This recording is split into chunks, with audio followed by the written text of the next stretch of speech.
Hello and welcome to the Risen Jesus podcast with Dr. Mike Licona. Dr. Licona is Associate Professor in Theology at Houston Baptist University, and he is the president of Risen Jesus, a 501c3 nonprofit organization. My name is Kurt Jaris, your host. Appearances! Somehow, someway, Jesus died, and yet he's appearing to his followers.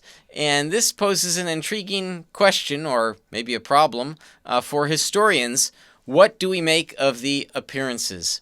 And guiding us through the data on the appearances, the post-mortem appearances of Jesus, is the star of this program, our friend Dr. Mike Licona. Mike, thanks so much for helping us think through the data set on this for the historical bedrock for the appearances of Jesus. Thanks, Kurt. Great to be with you again.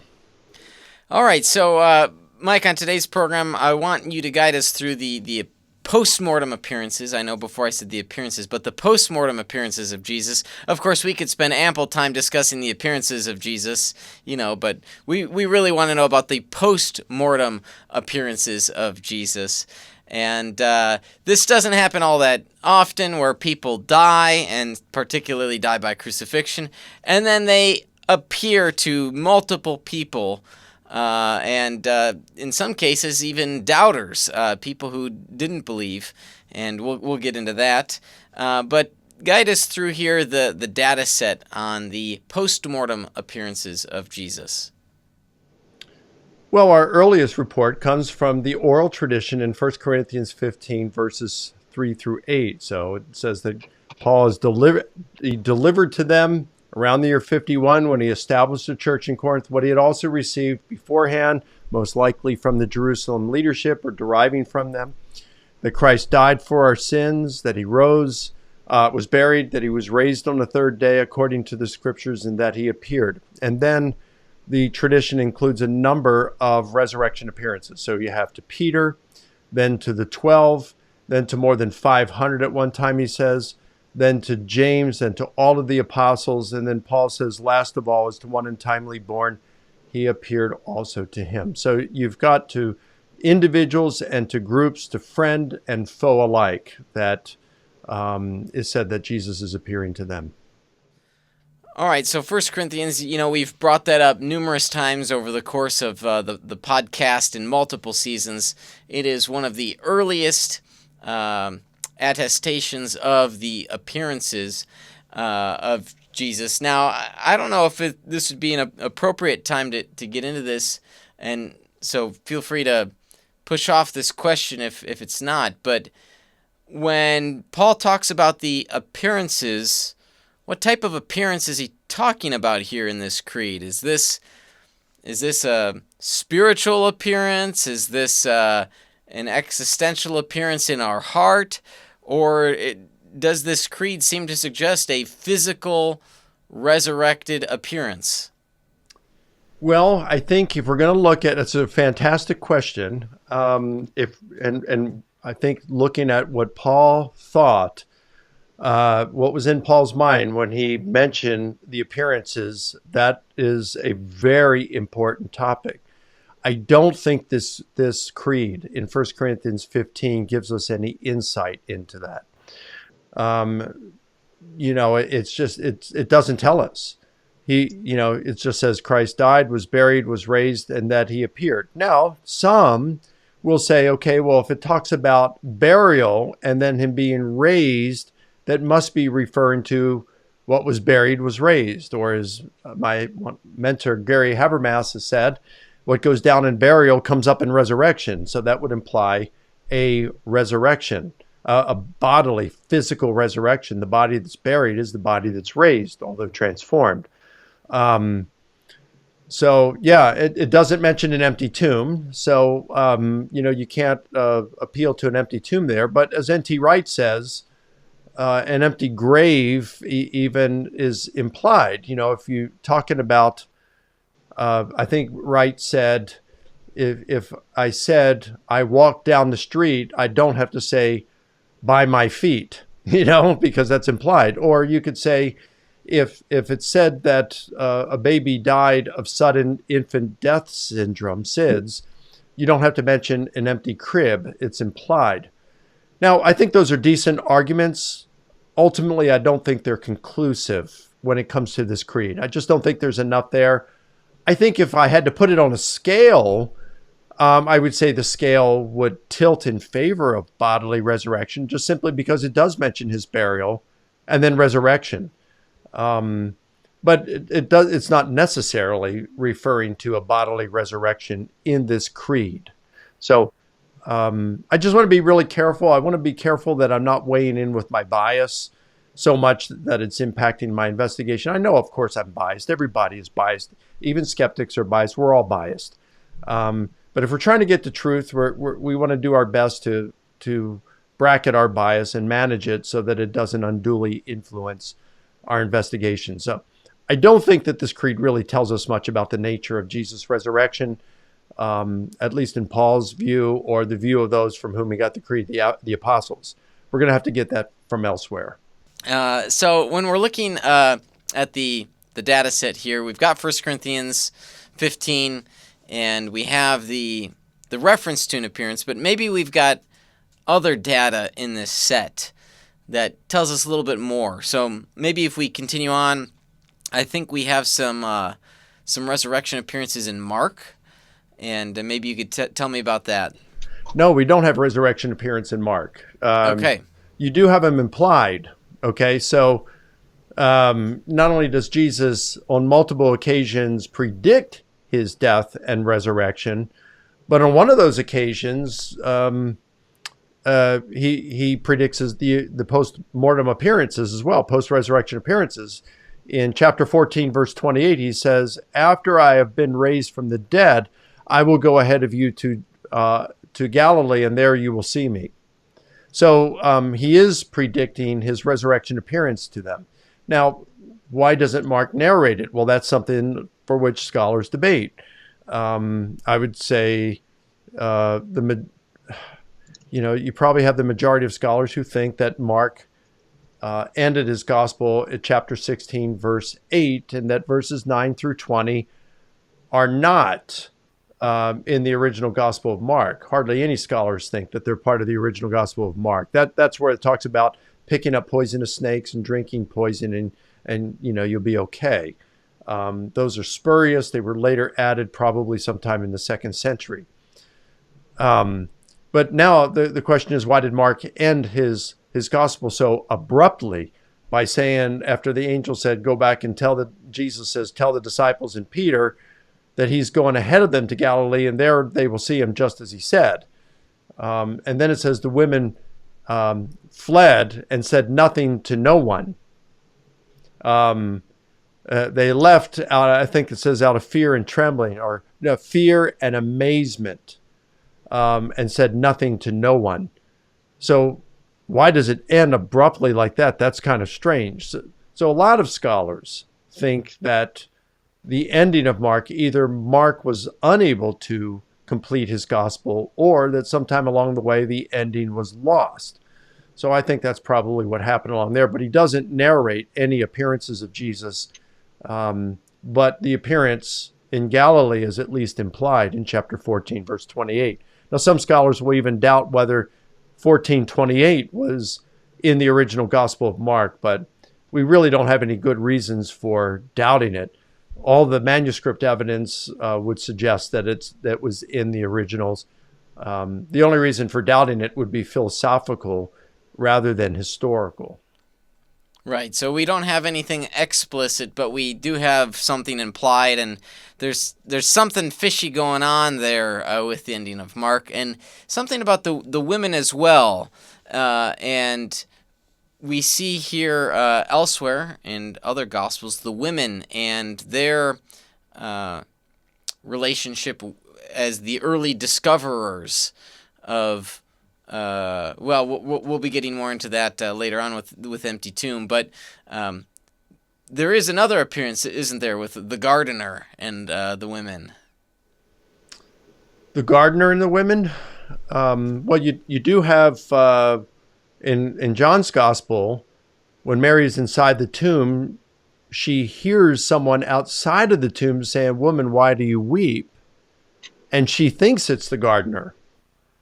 And so she says, where have you taken him? Please tell me where you've reburied him so I can take the body, reclaim the body. Now, some have said, this must have just been, Jesus must have been, and this must have been like in a vision rather than a bodily appearance, because Mary didn't even recognize him. Well, I've been to Israel twice. I've been to the Church of the Holy Sepulchre twice. And in that church, you have the ancient tomb in which they believe Jesus was actually buried and from which he rose from the dead.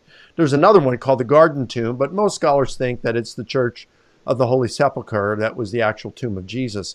Well, around there's some other tombs that's in the same church. And what you see is that you have to stoop down and crawl inside of those tombs. I did with one of those. I stooped down, I crawled inside of one of those tombs.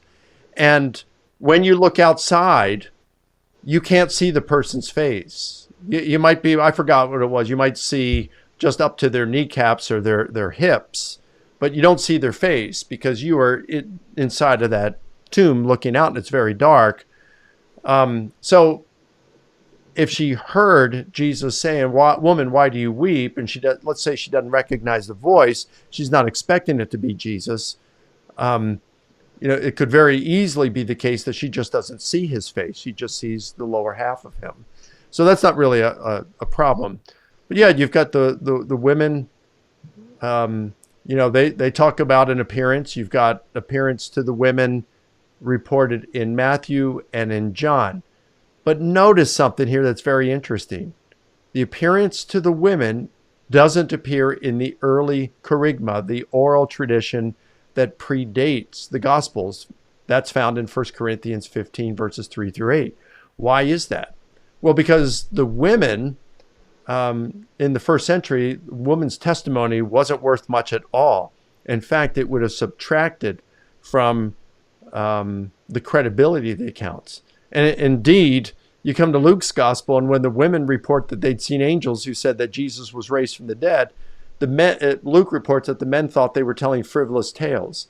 And Celsus, in the 2nd century, would later go on to really just think the gospel was a message about the resurrection was a scandal, because who reported it? Half-frantic women, right? So if you're going to invent about the empty tomb and appearances to the initial appearances, why are you going to attribute it to women? You've got Joseph of Arimathea and Nicodemus, two Sanhedrists, who are already in the story. At least Joseph of Arimathea is in the Synoptics, and Joseph and Nicodemus in John. Why not have them? They're Sanhedrists. They're men. They would have been better candidates for talking about an empty tomb and the appearances if you're going to fabricate the story. So, but you have Matthew and John who are assigning the first appearances of the risen Jesus to women. Okay, so we've got 1 Corinthians 15. We've got stuff implied in Mark. We've got the situation in John, and then Matthew with the appearances to women. We have this particular instance in Luke, the Emmaus Road experience. Where you've got two followers. I can't recall if they're named. One was Cleopas, and the other is anonymous. The other's anonymous, yeah. So here you have another strange thing where this guy comes alongside with them and has a meal, and they talk about the scriptures, and then poof.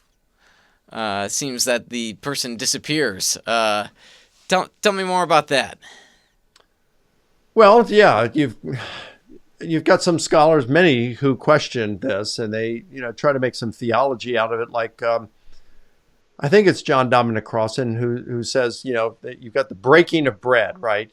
They're sitting down for the meal, and it says their eyes were kept from recognizing him, so they don't realize it's Jesus. He's opening up the scripture, saying that the Messiah had to suffer and die and rise from the dead, and when he breaks the bread, because they invite him to eat with them, when he breaks the bread, then their eyes are open, and then he vanishes from them.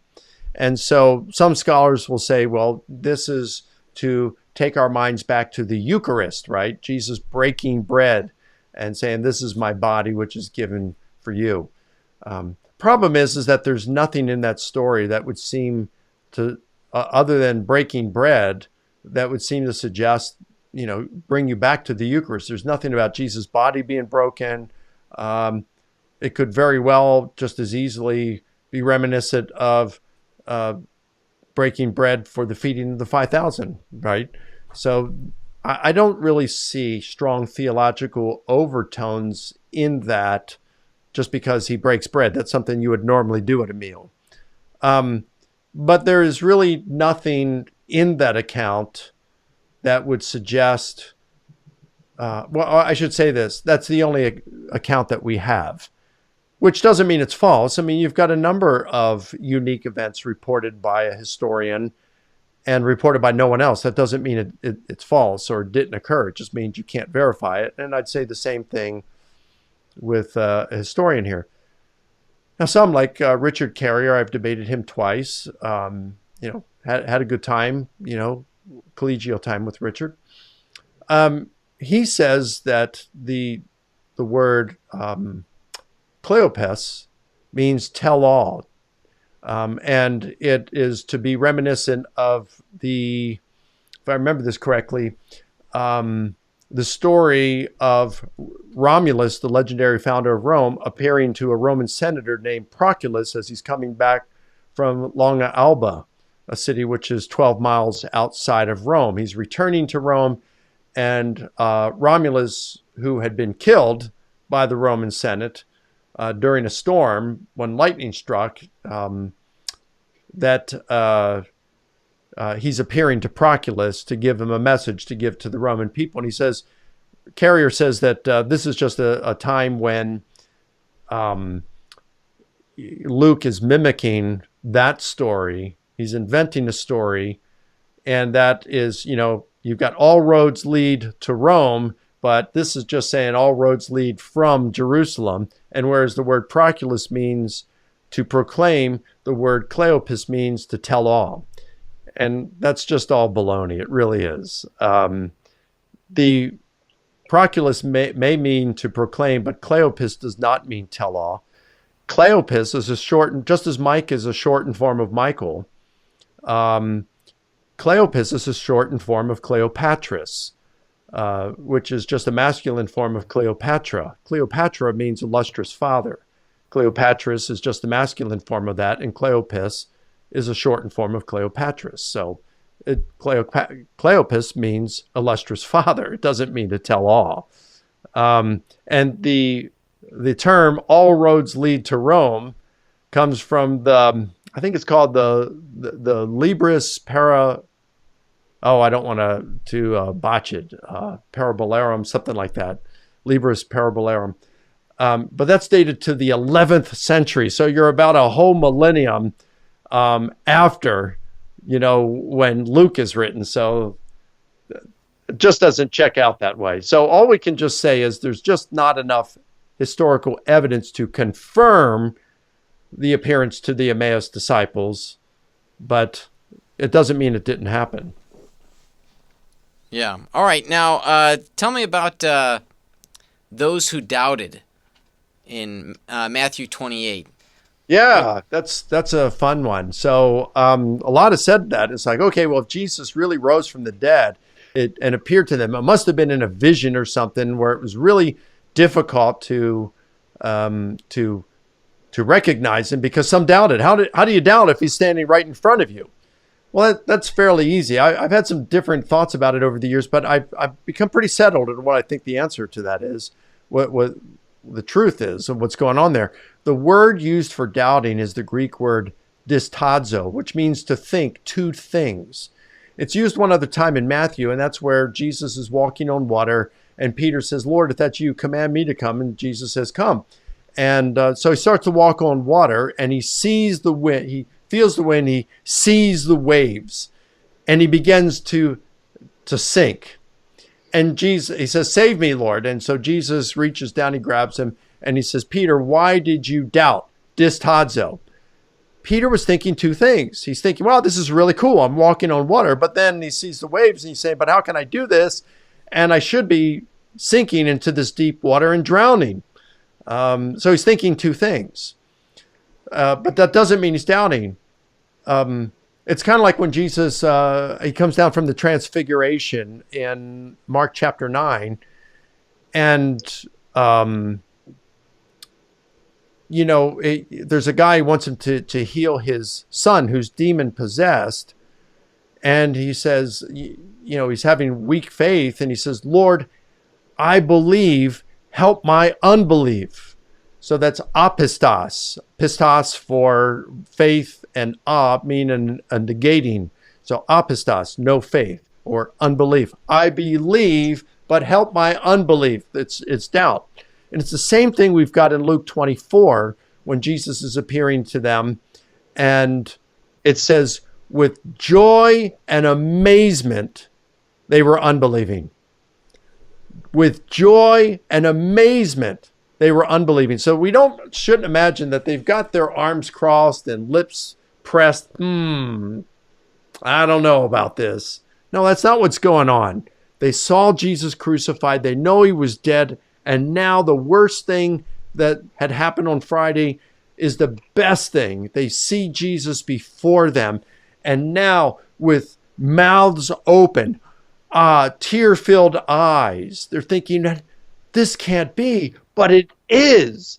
Out of joy and amazement, they were unbelieving. It's like we would say today, unbelievable. It's a walk-off home run in the bottom of the ninth inning of Game 7 of the World Series.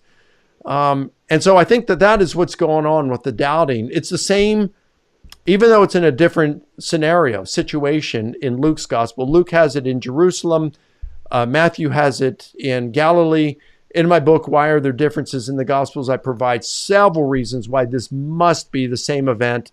One of them has transplanted it into a different geographical setting for reasons unknown to me, but it's got to be the same event here.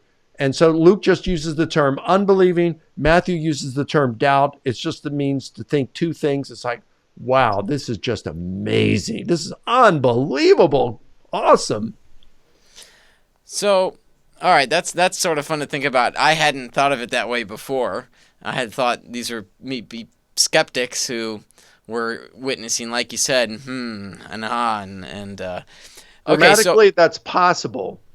But given that I think that this is the same event as Luke reports, and I think there's good reasons for that, I think this has has to be the right explanation for it. All right, so let's talk about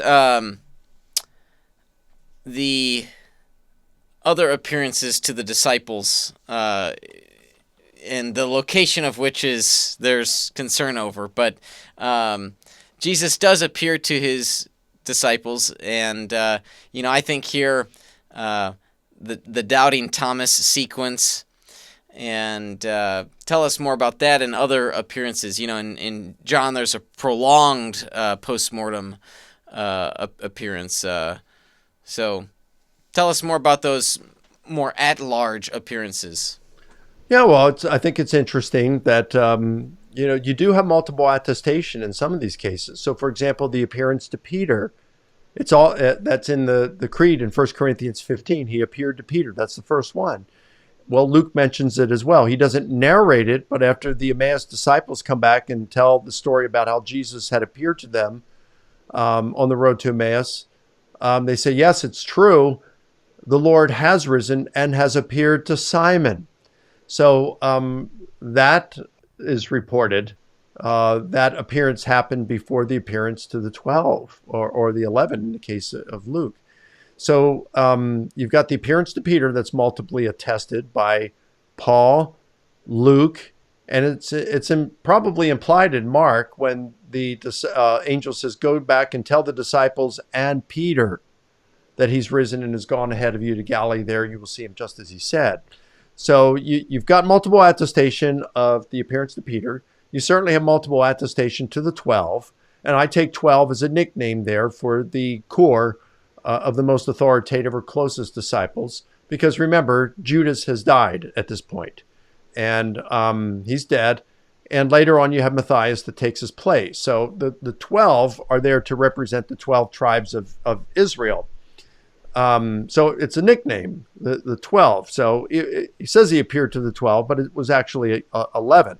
And even if, in the case of John, in the first appearance to the group of male disciples, it would actually be 10 if Thomas was absent as well. But it's to the 12 because that's the nickname of that group, that inner group of representing the 12 disciples. So the 12 is multiply attested by, you've got Paul, and you've got Matthew, and if Luke is the same appearance, which I think it is, so, that's the same appearance. And that's in a different setting, and I don't think Luke is getting that from Matthew, so that would be multiple attestation, and you've got it in John as well. So you've got 4 accounts there: Paul, Matthew, Luke, and John, that have the appearance to the 12. The appearance to more than 500, that's unique to Paul, but notice it's in the earliest tradition, and is probably a post-ascension appearance. You got the appearance to James. We don't have that narrated in the Gospels, but the book of Acts has that James, Jesus' brothers, were there, and his mother and his sisters were there gathered when the Holy Spirit came down on them at Pentecost, when they were all praying. So by the time Pentecost rolls around, you've got even Jesus' brothers at that point who were non-believers beforehand. Now they are believers. And you've got the appearance in that creed that says, then he appeared to James. So that was probably a pre-ascension appearance. And come to think of it, the appearance to the 500 may very well have been a pre-ascension appearance. It just comes after the 12, of course. And then the appearance to Paul, that's post-ascension. So you've got at least the appearance to Peter and the appearance to the 12 that are multiply attested in a number of sources. Yep, and that lends to the credence of the case for that this fact, the appearances, belongs in the historical bedrock That's right. Of the case that's being made here. And so, yes, we do have a number of appearances that Jesus makes, let me correct myself, a number of post-mortem appearances that Jesus makes to different people. But yeah, it's especially the 12 here because it's multiple people in a setting, and this is multiply attested. And so it's not just one person maybe hears him off and can't see him, and it's not, there's far more credibility to this overall experience. And this experience, this group experience, has to be explained in some way as well. And I'm sure we're going to get into that in next season as we evaluate the hypotheses. But nevertheless, the post-mortem appearances of Jesus belongs in this historical bedrock of the case. To say, too, remember when Paul is reporting this, not as you say, Paul is reporting this as someone who claims to be an eyewitness of the risen Jesus, that he says, last of all, he appeared to me. So you've got an alleged eyewitness account here. And then Paul says he appeared to Peter, to the 12. Where's he getting this from? He's getting it from the Jerusalem apostles. He met with Peter at least on 2 occasions. Met with Peter the first time, according to Galatians 1, an undisputed letter of Paul. He met with Peter for 15 days. He met with him, visited with him. Of course they talked about the resurrection. Of course he would have learned from Peter firsthand that Jesus had been raised and appeared to them. You're talking about the gospel message. 14 years later, according to Galatians chapter 2, he goes up to Jerusalem, runs the gospel message past the pillars of the church, whom he names Peter, James, and John. So this is a second time meeting Peter. It's a second time meeting James, because he mentioned seeing James in Galatians 1. And now he's seeing John. It's like, man, this is amazing. He's running the gospel message past them. And according to 1 Corinthians 15, the gospel message including the death, burial, resurrection, and appearances of Jesus. So we can know that the Jerusalem apostles were actually proclaiming that Jesus had been raised and had appeared to them. So we've got this from people who are claiming to be eyewitnesses of the risen Jesus. Again, you can dispute whether Jesus actually appeared to them. You can say they were hallucinating. You can say that they were lying about it, whatever you want to claim, but they are at least claiming that Jesus rose and appeared to them. And the fact that they were willing to suffer continuously and willing to die for those beliefs suggests strongly that they actually believed what they were proclaiming. After all, liars make poor martyrs.